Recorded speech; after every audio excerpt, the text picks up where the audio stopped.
So he says for his, because of this, I have a burden, verse 3, for I wish that I myself were cursed or cut off from Christ for the sake of my brothers.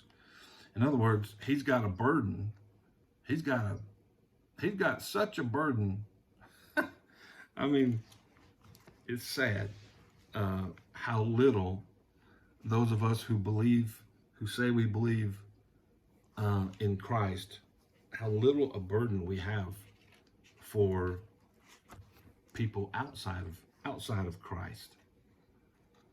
I mean, like, so you and I are coaches, and we look at student athletes and athletes, and we kind of sum them up a little bit as far as their athleticism goes, right? We could see it.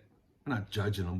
You could see it, right? I have guys that walk out on the wrestling mat. I'm like, he's not gonna be out here long, right?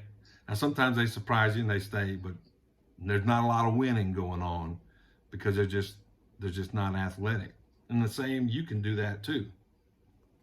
You make an assessment about somebody's athleticism. Doctors look at people, and I know Gina. Now she's not a doctor, but she's a nurse. She's been a nurse a long time. She can look and know real quick whether somebody's healthy or not. She'll look at soft signs, like their skin tone and their posture and general soft signs. But then there's them hard signs too, like, man, that guy's fat right there. He need to lose some weight. So doctors and nurses look at people through a medical, and you got another set of eyes, and that's your business eyes, right? You can look at something and say, hey, that's a good financial move, right?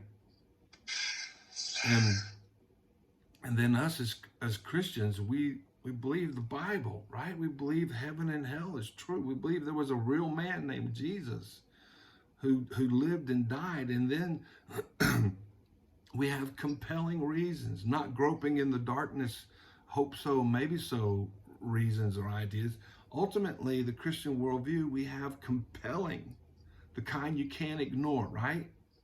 I mean, this is the bread and butter of Christianity. We have compelling reasons why we believe the Bible is true. And so when we look at somebody, like, man, I don't know, he might be a Christian, but I don't see any. I just don't see any spiritual fruit. I don't see anything that he says or does, right, that would give me an indication he's born again. He has a relationship with God. And so here Paul is having a burden for his own people, his own Jewish people.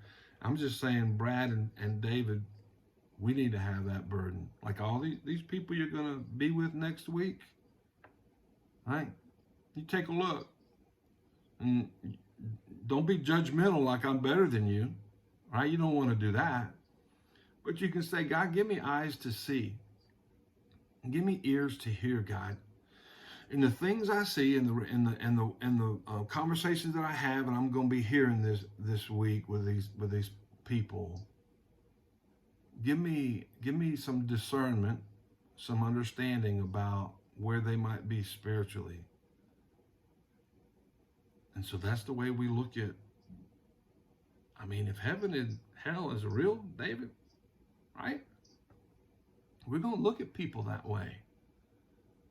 Not that we're better than them, but of our concern for them. Our concern for them because we have compelling reasons. And so here's Paul in Romans 9, the first few verses, saying, hey, I've got a burden for the Jewish people because they're the people that God chose to bring the Messiah, and they missed it. They don't get it. They crucified him. And so he has a